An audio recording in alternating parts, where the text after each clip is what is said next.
Más de 600 controladores aéreos de toda España quedaron expuestos en diciembre de 2010 a una acusación genérica de sedición y de abandono masivo de sus puestos de trabajo en medio del caos que vivieron los aeropuertos en el puente de la Constitución. Por esta causa, casi 500 controladores resultaron investigados o imputados por el presunto abandono de sus puestos de trabajo, esenciales para la seguridad y la normalidad del tráfico aéreo. 5 años después de aquellos hechos, 20 juzgados de instrucción de toda España han archivado las acciones penales contra los controladores aéreos al estimar que no existió tal abandono o no apreciar indicio alguno de comportamiento delictivo. Para mí el grado de dificultad fue máximo. El mundo de la seguridad aérea tiene una reglamentación muy estricta, muy cerrada, pero tiene un funcionamiento día a día. Lo que se trataba en este procedimiento no era solo los papeles, sino también el ver cómo era el funcionamiento diario de la seguridad aérea española antes del conflicto, durante el conflicto y después del conflicto. La sorpresa fue que lo que a simple vista parecía muy claro, cuando empezamos a ver el funcionamiento diario de la seguridad aérea en España, nos dimos cuenta de que se estaban invocando como infracciones de ley comportamientos que antes del conflicto eran los más habituales. Durante los últimos 2 o 3 años, pues lo que se le llamaba cuadrantes de plantilla de control aéreo, pues sistemáticamente pues no se cubrían todos, y bueno, el caso más sangrante en Santiago, muy relevante, es que en algunos de los casos, no voy a dar datos concretos, pero sí puedo decir que en el momento en que se acordó cerrar el espacio aéreo, se estaba teniendo mayor servicio que en épocas de agosto, en donde el tráfico aéreo es mucho más elevado.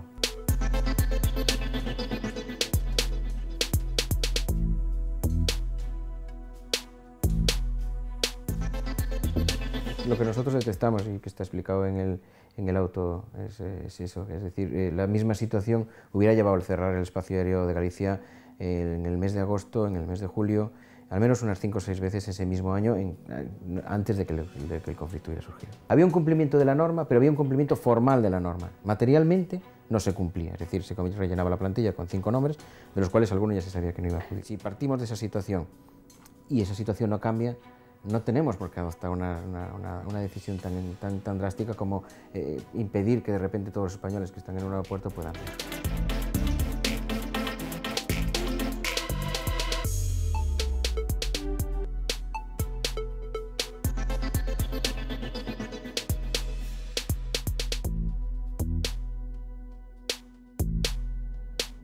Lo que se hizo fue, yo creo que, utilizar un poco la ley para darles la razón, es decir, aprovecharse de que, como nadie sabe cuántos controladores aéreos están en servicio, ni cómo se cumple la norma, pues utilizar la letra de la ley en contra del espíritu de la ley, es decir, utilizaron la letra de la ley, aplicaron la letra de la ley y en ese momento pues cerraron el espacio aéreo.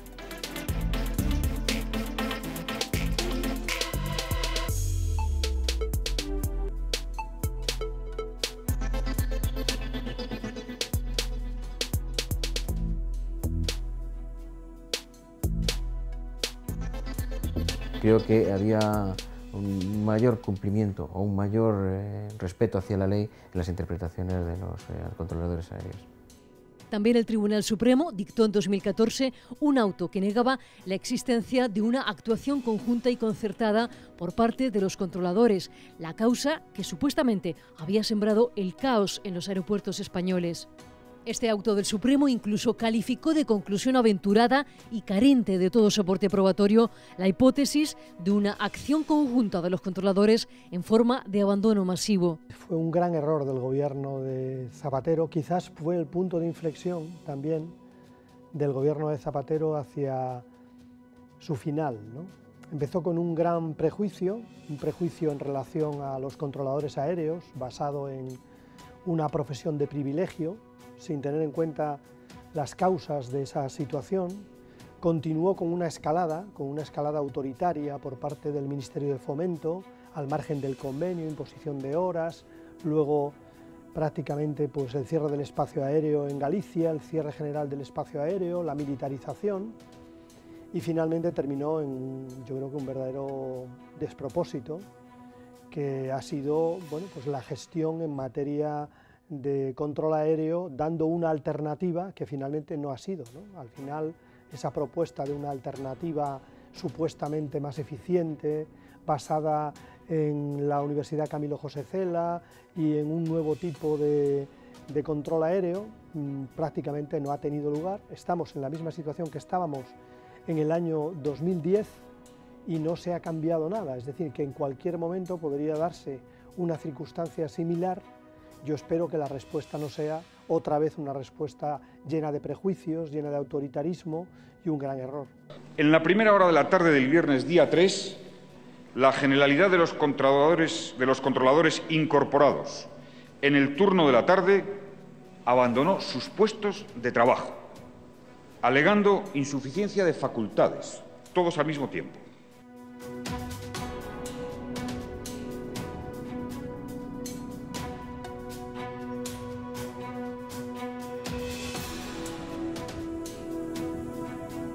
Algunos días antes, controladores del aeropuerto de Santiago de Compostela comenzaron a dejar de asistir progresivamente a su trabajo, alegando que a su juicio habían agotado la jornada laboral anual que les correspondía conforme al decreto 1001/2010 de 5 de agosto.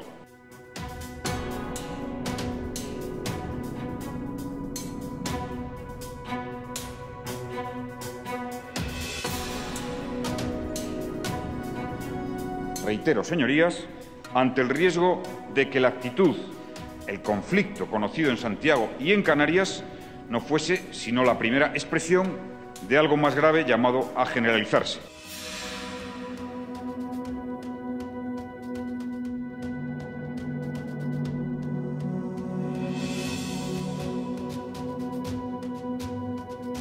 Las acciones llevadas a cabo por un grupo numeroso de controladores el día 3 y 4 de diciembre no debe considerarse en ningún caso como una huelga, que es un derecho constitucional de los trabajadores. Ha sido un auténtico sabotaje al normal funcionamiento de la navegación aérea.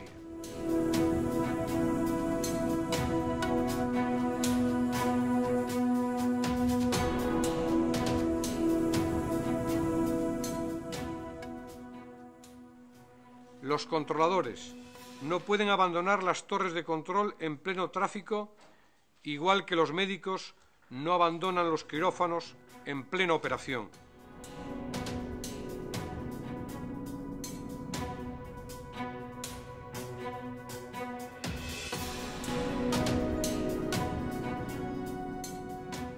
Que fue una guerra económica, fue una guerra por rebajar costes.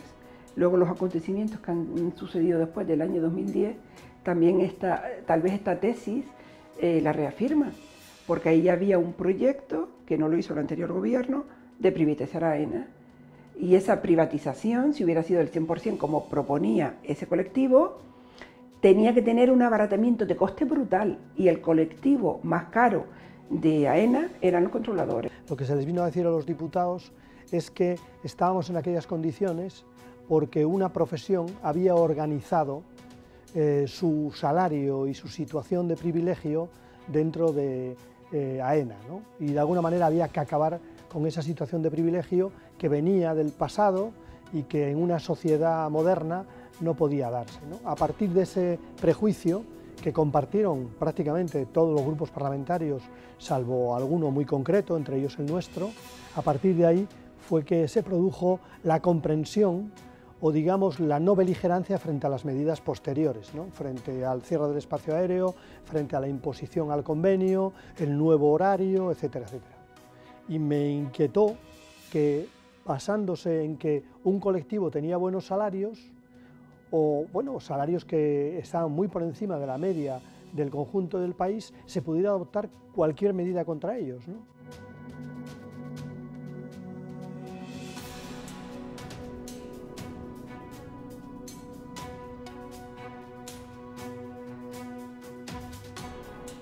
Yo, mi experiencia en los 6 años que llevo de presidenta de la Asociación del Accidente de Spanair es que los gestores que ha tenido el Ministerio de Fomento, los gestores políticos, llegan allí pensando de que es un ministerio que tiene muchísimos recursos para hacer inversiones, pero no piensan en ningún momento la complejidad que tiene gestionar un ministerio con profesionales y profesiones tan especializadas como por ejemplo en este caso el de los controladores. Una tragedia de cualquier de estos transportes es brutal desde el número de víctimas y desde luego un gestor político que no entiende la especialización de estas profesiones que dirigen el tráfico aéreo es un gestor que está tomando decisiones poco sensatas. Antes y después del caos del Puente de la Constitución de 2010, los controladores aéreos fueron acusados por el gobierno ante la opinión pública de haberse confabulado y de plantear un chantaje para mantener privilegios profesionales. Lo que el gobierno no explicó a los ciudadanos fueron las verdaderas causas que desembocaron en el caos aeroportuario de 2010 y en particular una escalada de cambios normativos que conducían a los servicios de control aéreo al estrangulamiento por falta de horas profesionales disponibles. Salvo, como digo, algunos grupos parlamentarios minoritarios y nosotros, nadie se preguntó, ¿no? Da la impresión de que, por una parte, en relación a las horas, lo que había que hacer es cualquier cosa para ser eficientes, es decir, cualquier cosa que incluía deteriorar la calidad de la profesión y hacer, digamos, un tipo de controlador basura, que es lo que se pretendió, ¿no? Y una privatización de las torres de control, y parecía también que en términos legislativos el objetivo era acabar cuanto antes con el conflicto para no poner en peligro el turismo y fuera a través de la medida que fuera, incluso sobre medidas dudosamente constitucionales, ¿no? Es decir, un pragmatismo chato, un pragmatismo mal entendido basado en una serie de prejuicios. Calidad del servicio, tanto las torres privadas con las privatizadas como las no privatizadas, depende del entrenamiento y la formación que se dé a los profesionales que se van a utilizar en dar ese servicio. Después del 2010 ha venido la privatización y el low cost, y esos criterios creo que han bajado. Hemos tenido ocasión de contactar con algunos habilitadores de controladores para estas torres privatizadas y sí es cierto que nos han dicho que respecto a la referencia que ellos tenían advierten que es un poco inferior. Esto en operación normal pues quizá no tenga ninguna incidencia, pero si hablamos de espacios aéreos densificados, de incidentes o de emergencias, pues quizá habría que tenerlo en cuenta. Después del colectivo ese, pues te vas enterando que cada vez las separaciones de los vuelos son menores, que cada vez se están metiendo ya en otros aspectos muchísimo más concretos de la profesión de controlador, y todo eso al final a lo que te lleva es a pensar que la seguridad aérea, en el caso de los controladores, se mantiene por encima de criterios no profesionales del gestor político de turno. Es que al final no ocurre nada más grave en España de tal, porque los controladores y los pilotos y los colectivos demonizados por el gestor político de turno, pues son profesionales por encima de todo. Habrá como de todo en botica, pero un gran número son realmente profesionales y se toman su profesión como deben. Al darse cuenta de que se quedaba sin jornadas suficientes para cubrir el año, AENA intentó sin éxito que la Agencia Estatal de Seguridad Aérea le permitiera aumentar el cupo máximo anual de horas que podía trabajar cada controlador. Esta petición se saldó con un rechazo total de la Agencia de Seguridad Aérea. También la Abogacía del Estado emitió un informe que denegaba esta ampliación. En ambos casos, la negativa se vinculaba a una incorrecta gestión de recursos humanos por parte del gestor aeroportuario. Este problema desapareció radicalmente cuando el gobierno cerró el espacio aéreo y después militarizó por decreto a todos los controladores aéreos. Yo creo que hubo muy poco análisis de la situación, quizás muy poco diálogo con el sector y demasiado prejuicio, ¿no? Y el prejuicio se extendió al conjunto del Parlamento y finalmente le permitió al Gobierno adoptar decisiones que probablemente en otras condiciones nunca se hubieran adoptado, ¿no? Es en la primera ocasión que en nuestro país se declara el estado de alarma, ¿no? Que fue prácticamente la conclusión de esas medidas. Yo creo que es un hecho que debería haber provocado al menos una mayor reflexión y una mayor crítica por parte de los grupos parlamentarios. Es escandaloso que no haya sido así. La formación y el entrenamiento que tienen los controladores militares es muy distinta de la que se necesita para controlar tráfico civil. Además, las separaciones que aplican y el tipo de densidad de tráfico con la que ellos están acostumbrados a trabajar no tiene nada que ver con la civil, con lo cual no fue nunca una opción válida para el colegio.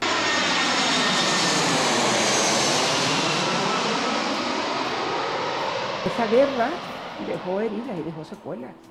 Y dejó secuelas en la parte del colectivo de profesionales. No creo que a nivel político el partido que estaba gobernando entonces quedara con tantas heridas como se quedaron el colectivo de controladores, que no es solo ya el calvario que tuvieron después, porque yo me imagino, por ejemplo, un controlador yendo a trabajar y teniendo en sus manos tantísima responsabilidad de tantas vidas humanas, y que al propio tiempo sepa que está siendo tramitado o imputado por sedición. O sea, yo sinceramente yo me veo en esa situación y desde luego es una situación bastante lamentable. Y ese calvario de los controladores que empieza a cerrarse en los juzgados, luego ha tenido una continuidad a nivel administrativo, cosa que no se entiende.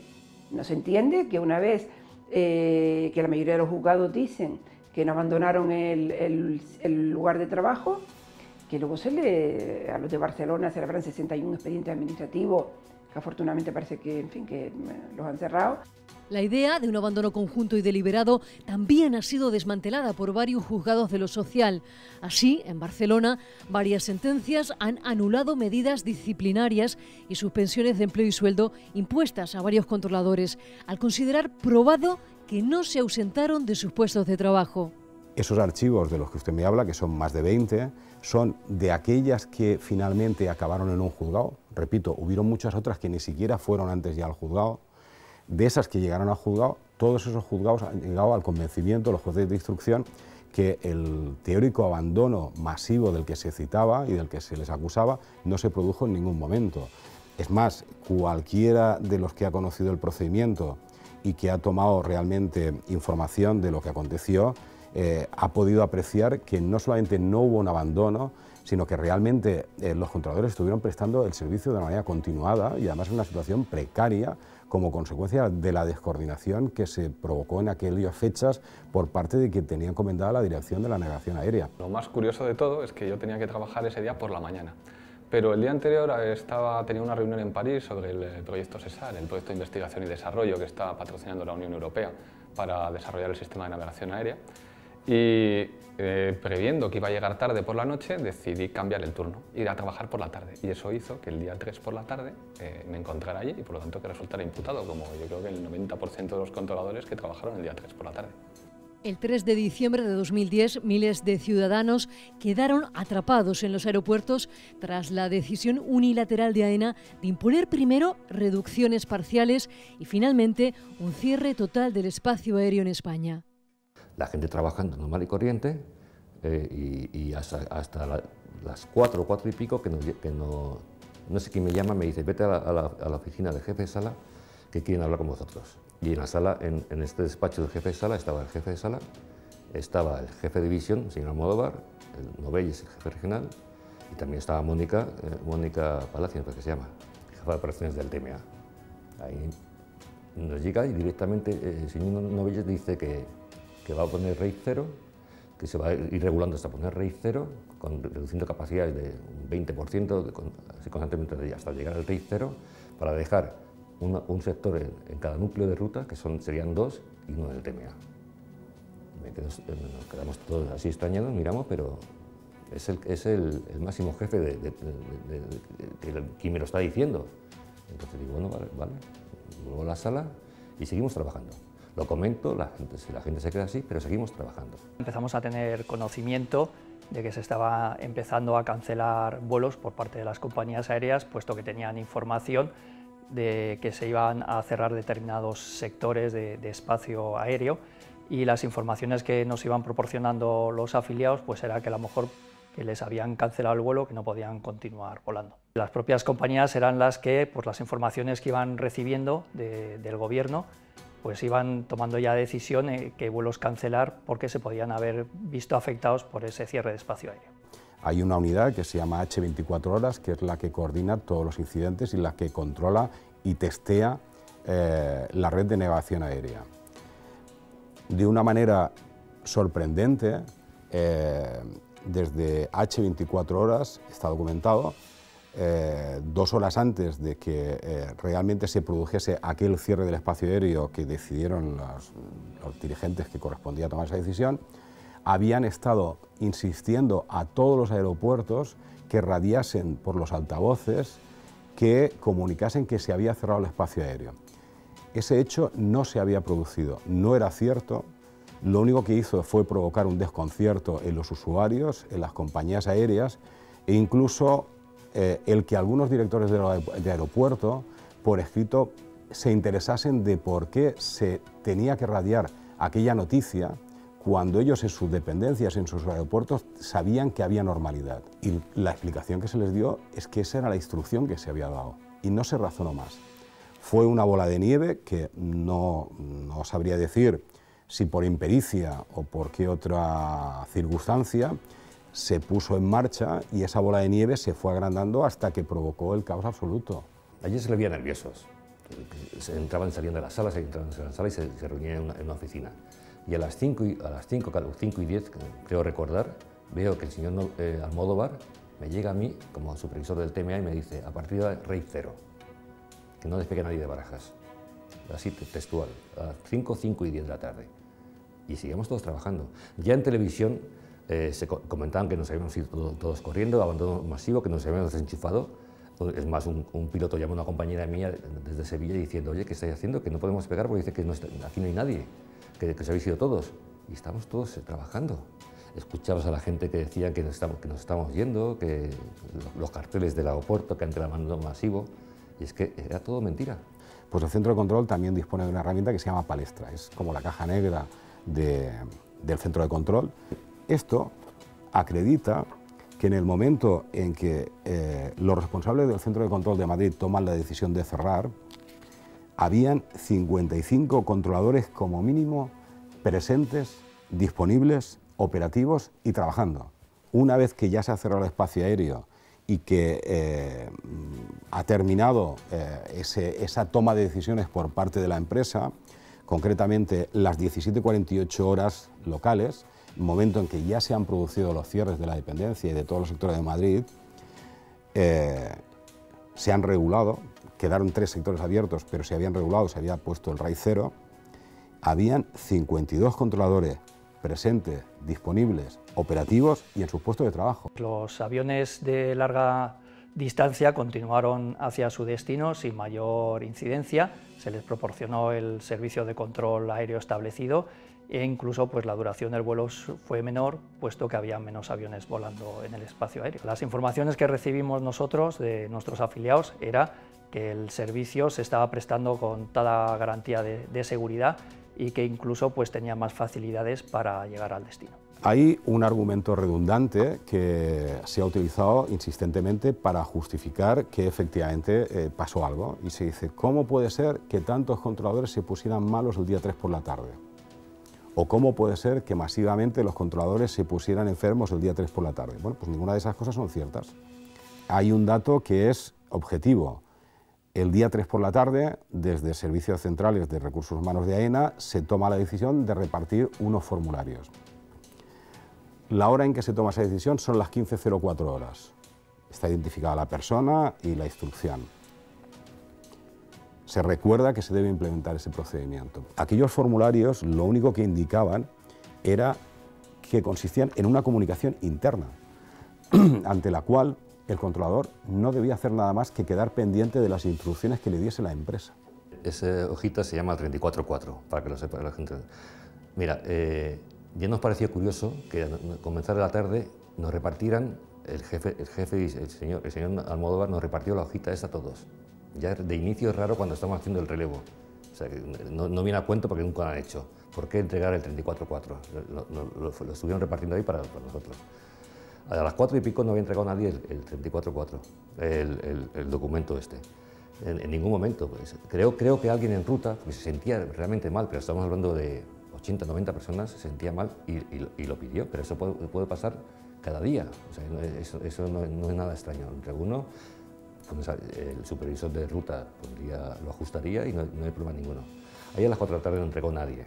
Se hizo rellenar estos impresos a gente que simplemente solicitaban el relevo porque habían cumplido el máximo de 2 horas en frecuencia, que la ley marcaba que no podían exceder, o aquel que había cumplido su jornada aeronáutica del 75%, que la ley le impedía continuar más allá. Pero a partir de que se rellenaba ese formulario se entraba en un limbo, porque nadie sabía qué pasaba luego. Espérese usted aquí, espérese usted aquí, espérese usted aquí. Y el espérese usted aquí duró hasta que al final del turno, quien tenía la autoridad desde la Dirección de Madrid, se dio la instrucción a los directores de operaciones de cada centro y los directores de operaciones a los jefes de la dijeron que se vayan a casa y se marcharon a casa. Se llevó a una serie de personas a un limbo desconocido sin solución. Pero también quiero hacer hincapié en noticias que escuché en su momento, e incluso sigo escuchándolo, que el hotel auditorio estaba a las 5 de la tarde o a las 6 de la tarde lleno de controladores. Yo te garantizo de verdad, Teresa, que nadie que estaba de servicio estaba en ese momento en el salón del auditorio. Quizás somos muchos controladores en Madrid, pudiera que hubiera alguno cuando escuché las noticias que fuese allí, pero ninguno estaba de servicio. Hay que hablar de antes del día de autos, hay que hablar de lo que querían hacer y por qué tenía que producirse una militarización y para ello un cierre del espacio aéreo. Sencillamente porque se quedaban sin horas, no había suficiente jornada para acabar el año. Después de habernos decretado, ni se sabe el número de leyes, normas y tal, estaban sin horas. Pidieron un aumento de horas de un 10% y le fue denegado por la Agencia de Seguridad porque no había ningún sentido. Entonces, ¿por qué lo hicieron? Porque no llegaban a final de año. El día de los hechos estaba en Madrid, había regresado de viaje el día anterior y bueno, dimos una rueda de prensa porque yo era portavoz en aquella época y bueno, pues estoy imputado, yo no trabajaba aquel día, estaba de vacaciones, pero estoy imputado porque salí en medios de comunicación y fui la cara visible. Al final es bueno, si ha salido, pues lo metemos en el saco, es la única explicación. Yo era presidenta de la asociación y lo que sí hice en aquellos momentos fue dirigirme al gobierno, dirigirme al colectivo de controladores, pidiendo cordura porque no tanto por la cancelación de vuelos y tal, sino por el estado de los profesionales, que cuando aquello acabara se iban a poner a dirigir el tráfico aéreo y no en las mejores condiciones, porque aquella guerra iba a dejar heridas. Aquella guerra que afortunadamente no tuvo consecuencias para los ciudadanos, que al final son los que ponen los muertos. Pues aquel fue un día duro porque hubo mucha incertidumbre, lógicamente en una situación en la que se cierra un espacio aéreo, como no puede ser de otra forma, pues la seguridad se ve amenazada porque la seguridad no es amiga de las contingencias y menos si son imprevistas. Tampoco se detalló ante la opinión pública que el mismo día del caos aeroportuario, un decreto del Gobierno sentaba ya algunas bases para la privatización de los aeropuertos españoles. Ahora se dice con respecto a la sanidad en Madrid que primero empezó con una mala gestión de la sanidad pública y luego terminó con la necesidad de la privatización de la sanidad pública, ¿no? Lo mismo podríamos decir con respecto al sector aeronáutico. Todo empieza con una mala gestión del sector aeronáutico, poniendo de los pies de los caballos pues, al sector de los controladores, de los aviadores o de otros sectores, y todo termina justificando la privatización de las torres de control o la privatización del conjunto de AENA, que el Partido Socialista quería hacer de forma desagregada, quería hacerla por trozos, es decir, aquello más rentable de lo menos rentable, y que el Partido Popular ha hecho en su conjunto, ¿no? Pero en definitiva una privatización de un sector público rentable en lo que podríamos llamar la segunda gran ola de privatizaciones, ¿no? Pero desde luego esas heridas de guerra de aquel conflicto, yo creo que la parte perdedora fue el colectivo de controladores y en consecuencia, afortunadamente no ha pasado nada, pero el destinatario final en fin, podía haber sido el ciudadano. Yo salía de casa con el casco de la moto puesto para que no viera la gente donde vivía, porque realmente todo el mundo conocía mi cara y era como la cara de los malos de la película, tal como se contaba. En términos profesionales es duro porque tienes que ir a trabajar teniendo una imputación encima, llevamos 4 años y pico y todavía no se ha resuelto, entonces eso te desmotiva bastante, ha habido una desmotivación en mi caso respecto al trabajo que ahora ya con el tiempo lo consigues gestionar y vas y lo separas, te olvidas de la imputación. Y en el tema personal, pues bueno, en España la palabra imputación es un estigma y yo quería haber entrado en política este año, tuve opciones de participar en todo este proceso de renovación política en España y claro, con una imputación encima, pues estoy congelado. ¿Cómo lo llevo? Yo lo llevo bien, más me vale. Después de 4 o 5 años, más me vale que esté tranquilo. Cuando venga el problema, pues ya le afrontaré como sea. Pero espero y creo en la justicia que no pase nada. Hay otros compañeros que lo llevan peor, bastante peor. Lo llevan fatal y este trabajo no es para estar con nervioso. Y si trabajamos día a día y con aviones, no jugamos con otras cosas. Con resignación, no es la situación ideal y desde luego no debería haber un porcentaje grande de gente con un tema muy serio encima trabajando en esas circunstancias. Pasé un par de años bastante duros, los 2 primeros, porque realmente te ves perdido, ¿no? Dices, ¿cómo puede ser que alguien que simplemente se dedica a cumplir una ley, vamos, sancionada por el Parlamento español, esté despedido por cumplir la ley? Pues para mí no me entraba en la cabeza y sigue sin entrarme en la cabeza. Es una cosa que es absurda. Después conseguí un trabajo en Irak a partir de septiembre del 2012 y bueno, estuve un año trabajando en lo mío, es decir, en lo de controlador aéreo, allí en una población que se llama Erbil. Y la verdad es que eso me volvió un poco a recolocar en mi sitio, ¿no?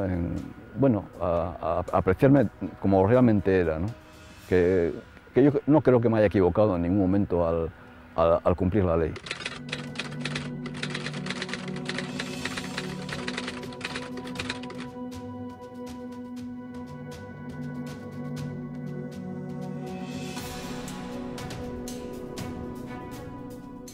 Si la justicia fuera ágil, qué sencillo hubiera sido el acudir a un tribunal social, a un tribunal laboral, y que resolviera el tema en 2 semanas, o por vía de urgencia en 3 días. Qué bueno es que la justicia sea el mecanismo que resuelve los conflictos cuando el conflicto se está produciendo y no que diga cómo se tenían que haber resuelto 4 años después. Quizás es lo más lamentable, lo más frustrante de ejercer la justicia y de tratar de dar un servicio al pueblo, el darte cuenta que muchas veces haces más burocracia que servicio.